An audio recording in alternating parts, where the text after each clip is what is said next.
El Señor esté con ustedes. Y con tu espíritu. Lectura del Santo Evangelio según San Marcos. Gloria a ti, Señor. En aquel tiempo fue Jesús a su pueblo en compañía de sus discípulos. Cuando llegó el sábado empezó a enseñar en la sinagoga. La multitud que lo oía se preguntaba asombrada: ¿de dónde saca todo eso? ¿Qué sabiduría es esa que le han enseñado? ¿Y esos milagros de sus manos? ¿No es este el carpintero, el hijo de María, hermano de Santiago y José y Judas y Simón? ¿Y sus hermanos no viven con nosotros aquí? Y esto les resultaba escandaloso. Jesús les decía: no desprecian a un profeta más que en su tierra, entre sus parientes y en su casa. No pudo hacer allí ningún milagro, solo curó a algunos enfermos imponiéndoles las manos, y se extrañó de su falta de fe, y recorría los pueblos de alrededor enseñando. Palabra del Señor. Gloria a ti, Señor Jesús.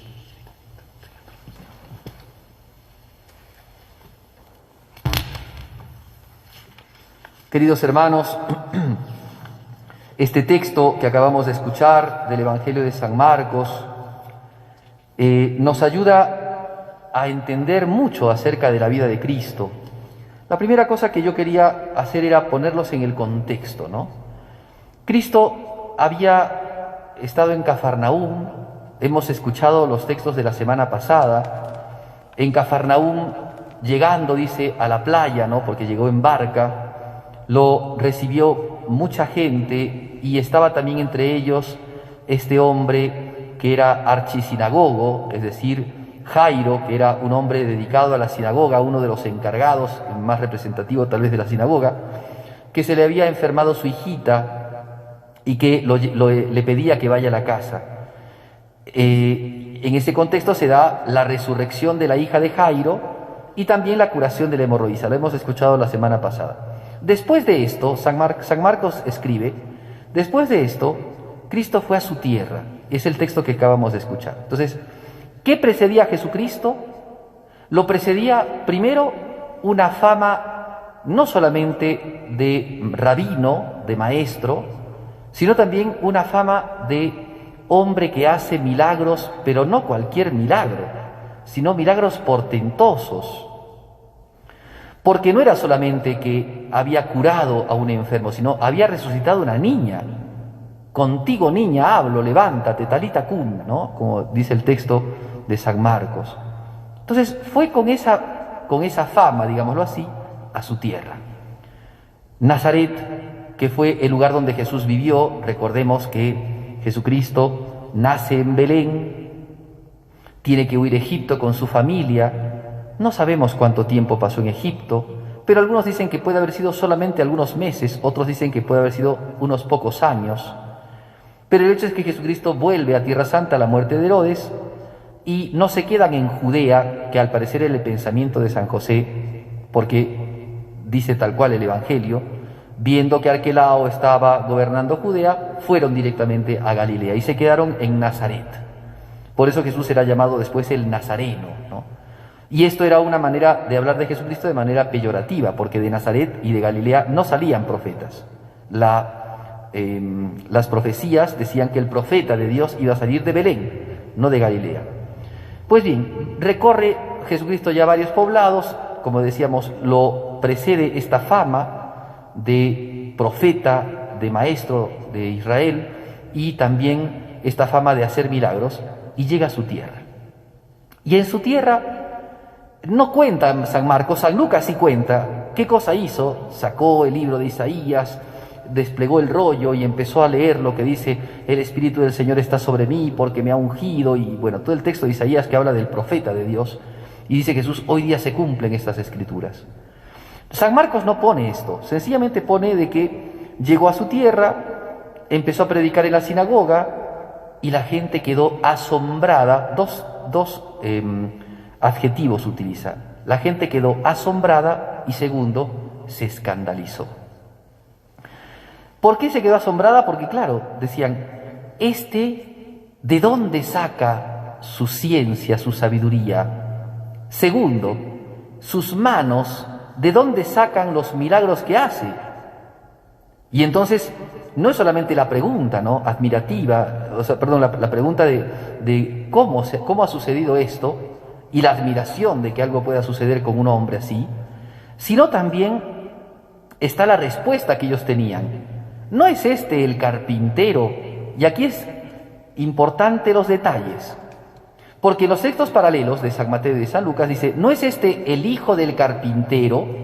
Pero acá en San Marcos dice directamente, no es el carpintero, no es hijo de María, y sus hermanos José, Judas y Santiago no están entre nosotros, y sus otros hermanos no están entre nosotros.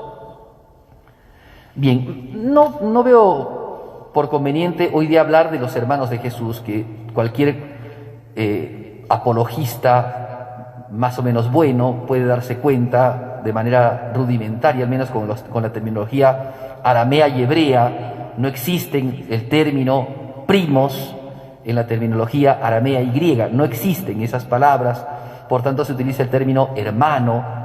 Bien, entonces igual no toco este tema, sino voy a lo otro. La respuesta de la gente es una respuesta de admiración, pero no es solamente admiración.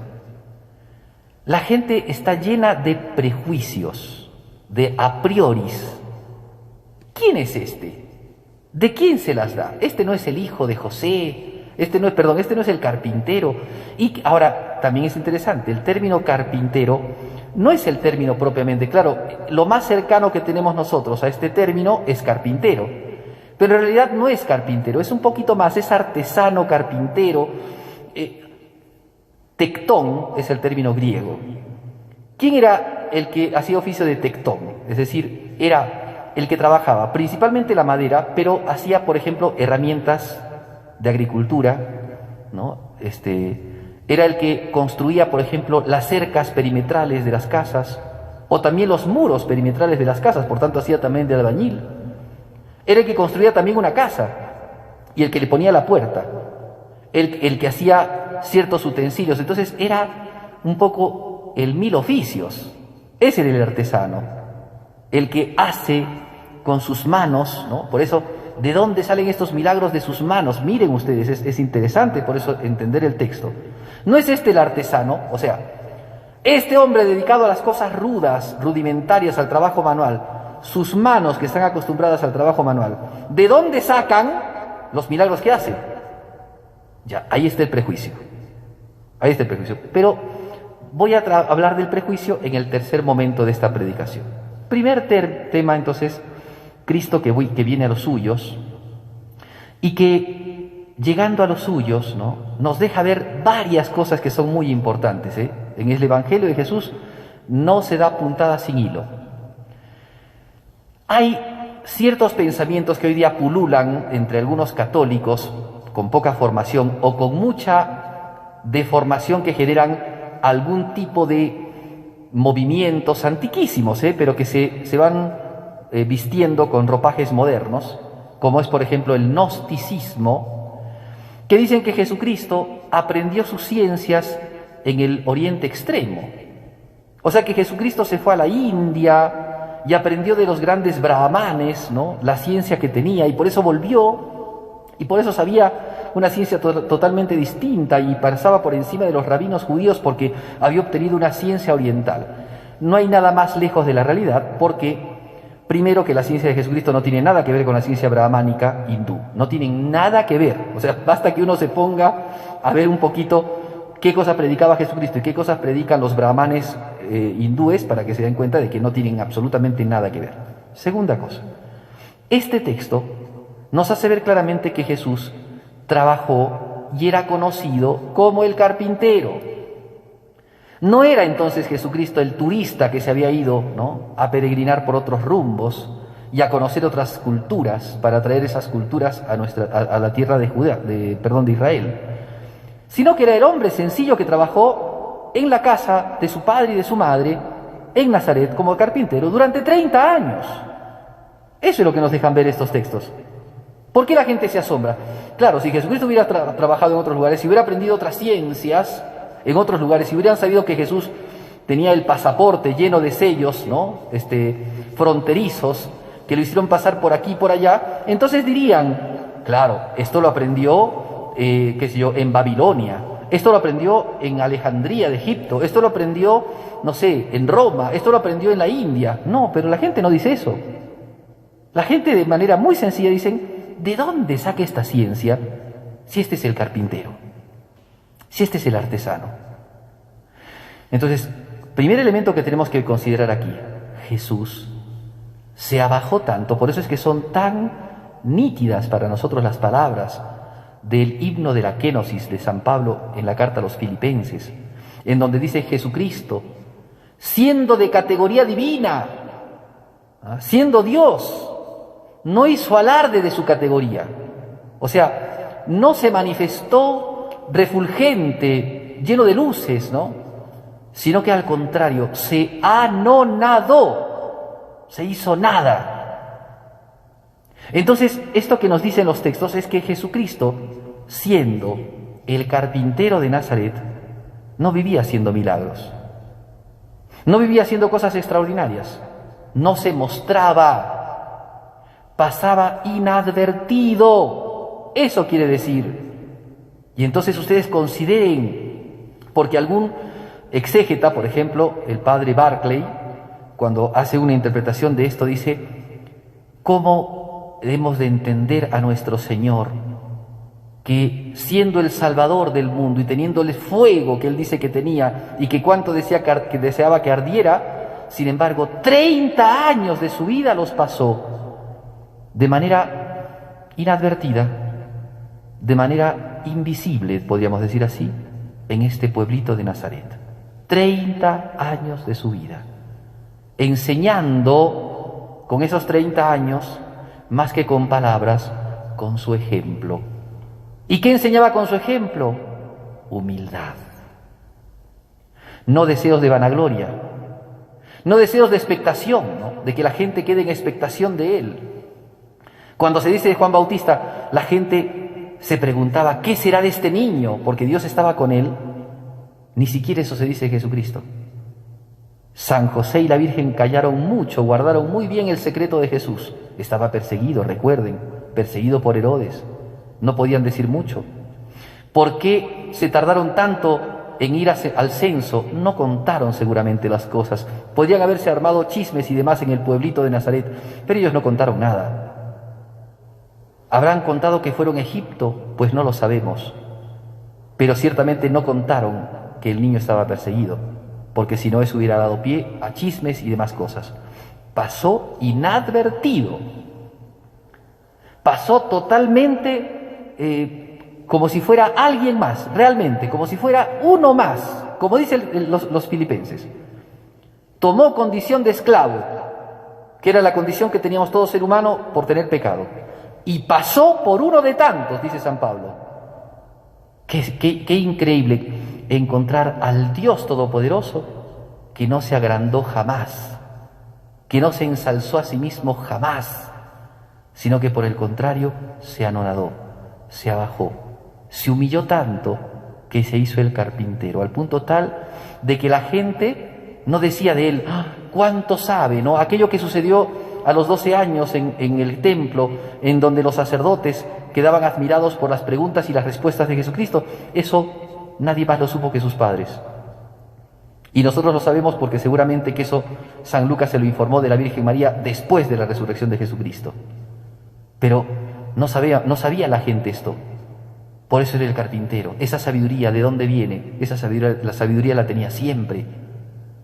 ¿De dónde vienen esos milagros? Los tenía siempre, pero estaban ocultos. Ocultó su humanidad. Santo Tomás de Aquino, cuando habla de la Eucaristía, dice, en su vida pública, o sea, en su vida aquí en la tierra, ocultó su divinidad. Hoy en la Eucaristía oculta también su propia humanidad. Así es el Señor. Humilde para enseñarnos humildad. Humilde para que nosotros no nos agrandemos, para que no pensemos que somos más de lo que somos.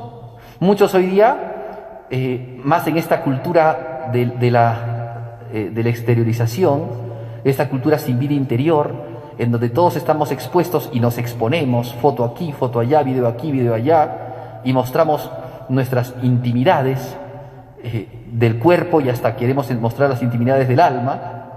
con los escándalos y demás cosas, el hombre no quiere guardar cosas para él, no quiere reservarse cosas para él, pues Jesucristo nos enseña a reservarnos cosas, a tener una vida interior, a tener un castillo interior, el alma, en donde trabaja Dios y nosotros, esa intimidad que tenemos que tener con Él, no exteriorizarla, no hacer la cosa para afuera, sino siempre para adentro. Por eso, el que no recoge conmigo, desparrama, decía Jesucristo. Bueno, qué hermoso esto, ¿no?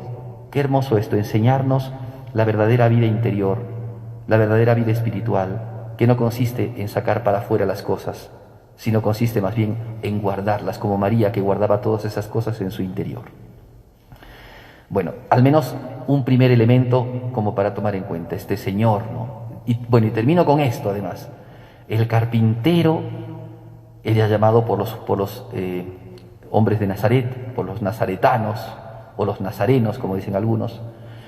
Y sin embargo, el carpintero no era otra cosa que el artífice que hizo todas las cosas. San Buenaventura, en una hermosísima reflexión acerca de la humildad del Señor, va a decir justamente esto. Qué hermoso que es llamarlo a Jesús también el carpintero, porque lo llamaron así peyorativamente, sin embargo para nosotros es un honor hablar que Jesús es el carpintero, porque es decir que es el que creó todas las cosas, es aquel hacedor de todas las cosas, es el artífice de los bienes, de las cosas materiales, de las cosas espirituales, del mundo mineral, del mundo vegetal, del mundo animal, del ser humano y hasta de los ángeles. Ese es el artífice, ese es el artesano que veían los nazaretanos, y es el artesano que tenemos que ver nosotros, es el que nos ha creado.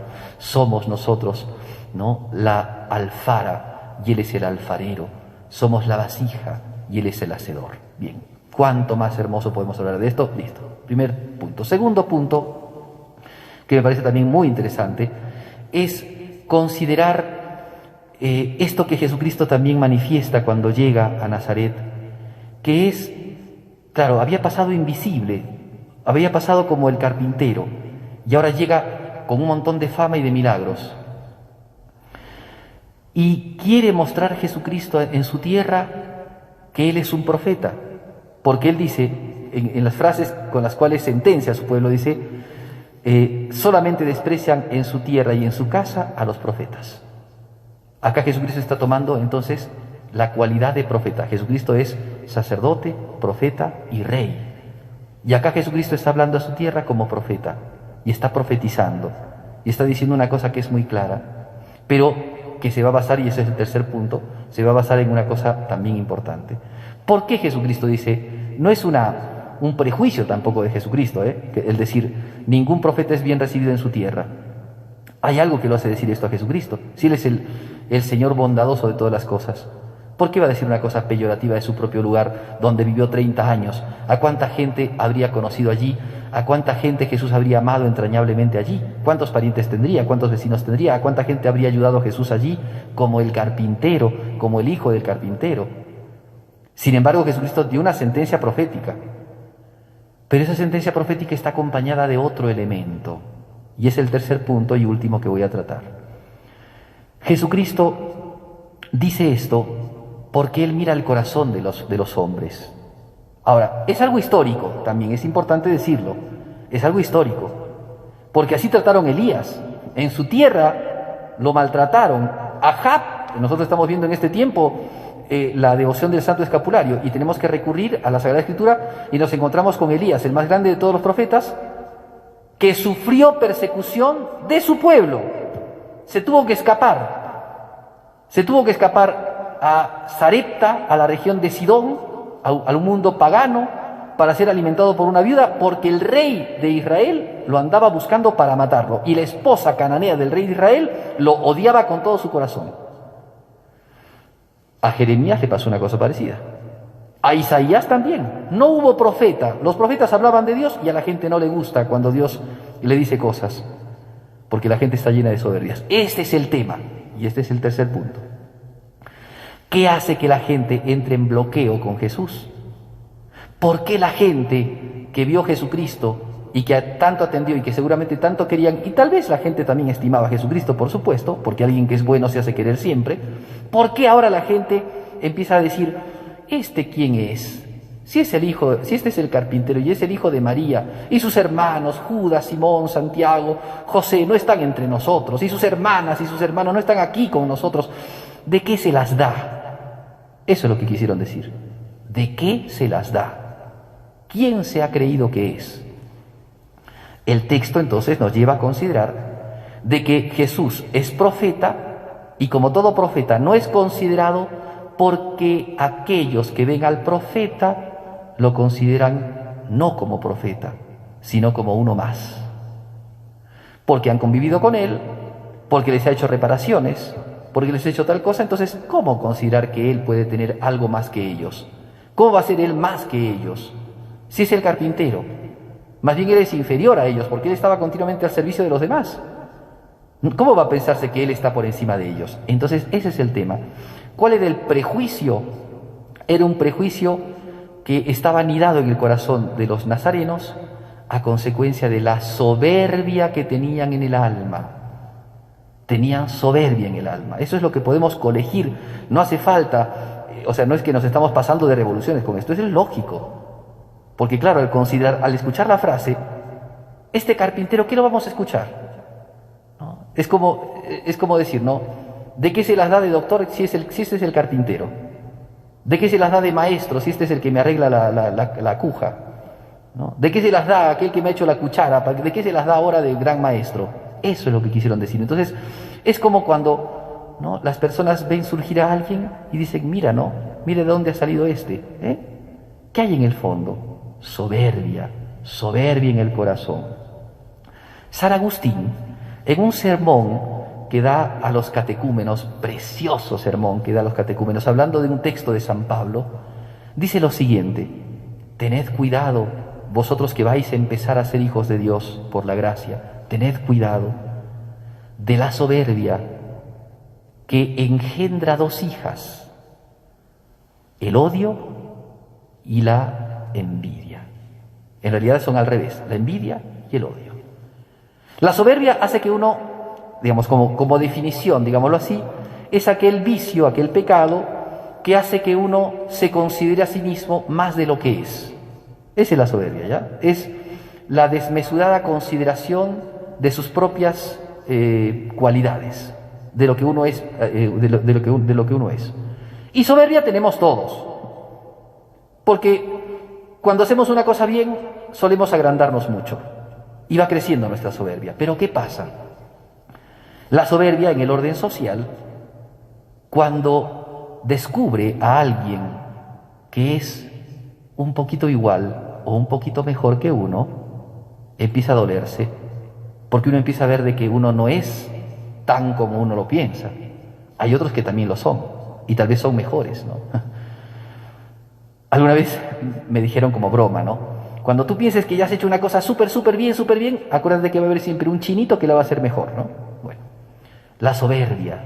Uno ve en el prójimo a alguien al cual o con el cual tiene que competir. No es alguien, no es un hermano, es un competidor, es un opuesto, es otro al cual o con el cual tengo que competir. Entonces, allí surge primero, ¿no?, después de la soberbia, cuando se ve al prójimo y se ve las cualidades que Dios ha concedido a muchas personas, entonces se empieza a ver la envidia. ¿Y qué es la envidia, hija de soberbia? Es la tristeza que me da considerar el bien del prójimo. O sea, la cualidad que tiene el prójimo, la capacidad, por ejemplo, para tener tal ciencia, el dominio que tiene de tal arte, o la sensibilidad que tiene con el prójimo, o la cualidad que tiene de caerle bien a la gente. Todas esas cosas que yo las consideraba en mí, descubro que no las tengo tanto, o que éste las tiene igual, o las tiene más. Entonces, ¿qué viene a mi corazón? Tristeza. Tristeza porque no soy lo que yo pensaba que era, ¿ven? En el desencuentro, en el desengaño, de pensar de que yo era tanto y ahora no soy tanto, porque el otro me está haciendo ver de que yo no soy tanto. Entonces me doy cuenta de que en esta situación tengo que resolver de alguna manera esto. Envidia. Y entonces la envidia, que es esa tristeza, después lleva a su hermana gemela o a su hermana melliza, que es el odio, que es la maledicencia y el deseo de daño. ¿Qué es? Decía San Agustín, ¿no? ¿Qué es el odio sino el deseo de dañar? ¿Y qué es la envidia sino la tristeza del bien del prójimo? Son esas dos hijas que engendra la soberbia. Y son de las cosas que están más metidas en nuestra sociedad, e inclusive en nuestra sociedad iglesia, y que son las cosas que más daño y que más perjuicio y que más antitestimonio dan ante el mundo. Decíamos en el primer punto, Jesucristo 30 años la pasó como el carpintero de Nazaret. ¿Ustedes creen que en esos 30 años Jesús no predicó? Dice San Buenaventura, volvemos a la homilía de San Buenaventura, predicó no con sus palabras. Por eso es que uno dice, si vino a traer fuego, ¿por qué solamente 3 años? ¿Por qué no más años? ¿Por qué 30 de carpintero y 3 de predicador? ¿Por qué? ¿Por qué confundir a la gente? Si él desde chiquito hubiera sido el predicador, desde los 12 años que fue al templo, hubiera predicado el Evangelio, hubiera sido muy grande. Y entonces San Buenaventura dice, porque predicó en los 30 años la humildad, la sencillez de corazón y el camino espiritual. Sin también decir, uniendo a eso también podemos decir la vida familiar, la cordialidad, la caridad y tantas cosas que uno puede imaginar cuando Jesús vivió en su casa, con su familia y en su trabajo. Predicó, por supuesto, predicó la humildad, pero predicó con sus actos, no con sus palabras. Aquí Jesucristo predica con sus palabras ya el Evangelio, rutilante, refulgente. Y entonces nosotros, miembros de la Iglesia, debemos de predicar el Evangelio como Jesucristo, no solamente con la palabra, sino con los actos. Y uno de los actos más contrarios al Evangelio y más perjudiciales de la vida social, principalmente de la vida cristiana, también de la vida secular, es la soberbia que engendra la envidia y el odio. Lo peor que puede existir. Piensen ustedes que eso está en la vida de Jesús. Piensen que a Jesucristo los judíos lo mataron, lo hicieron matar por odio y por envidia. Piensen ustedes que cuando San Pablo es apresado, el procurador se da cuenta que había sido apresado por envidia. Piensen ustedes que el mismo San Pablo, cuando dice en ese hermoso extracto que tiene, en donde dice todos los peligros que ha pasado y todos los peligros que vive, dice San Pablo, peligro no solamente en el descampado o en la ciudad, no solamente peligros, sino también peligro de los falsos hermanos. Así lo dice San Pablo, los falsos hermanos. ¿Quiénes son esos falsos hermanos? Pues esos que decían, en otro texto dice, unos dicen que son de Apolo, otros que son de Cefas, otros son de Cristo, otros son de Pablo. Es decir, los que hacen partidarismos, los que no buscan la unidad, los que por envidia dicen, este es mejor que este, o yo soy mejor que estos, y entonces generan división. Y no nos unimos todos en un solo corazón y en una sola alma, honrando y alabando a Jesucristo, sino que somos partidarios de aquí y partidarios de allá. La envidia que tanto daño hace. ¿No dijo San Clemente Romano en su carta, me parece, a los Corintios, de que a San Pedro los que lo mataron fueron hacia él instigados por los falsos hermanos? Esos hombres que se dicen ser cristianos y que por envidia y por odio traicionan a otros hermanos suyos. Pues bien, estas cosas son importantísimas a tomarlas en cuenta. Miren ustedes estos coetáneos de Jesús, los nazaretanos o nazarenos, que a Jesús lo desprecian porque es el carpintero, porque era como ellos, pero ahora se presenta como profeta y como hombre que hace milagros. ¿De dónde ha sacado esto? Si este es como nosotros, ¿de qué se las da? Envidia y odio. San Lucas va a decir que al final se enojaron tanto con Jesús que lo llevaron hasta una montaña porque querían despeñarlo. Miren hasta dónde llegó. Antes de que los judíos de que los sumos sacerdotes y escribas y demás se confabularan contra Jesús, ya su pueblo se confabuló contra Jesús para matarlo. Querían despeñarlo. Pero Jesús pasó delante de ellos porque no llegó su hora todavía. Piensen ustedes cuánto daño y cómo llega a la agresión y al asesinato aquel que se ceba por la soberbia que engendra el odio y la envidia. Pidámosle a nuestra Madre, la Santísima Virgen María, que ella nos conceda hoy día la gracia de conocer a ese carpintero eterno que nos ha hecho a nosotros, con todo amor y que nos da su gracia. Pidámosle a la Virgen María conocer nuestro corazón, castillo interior de Dios, donde Dios mora, para que Dios siempre esté dentro de nuestras almas por la gracia. Pidamos conocernos a nosotros mismos, para que en nosotros no se albergue de ninguna manera ni la soberbia, ni el odio, ni la envidia.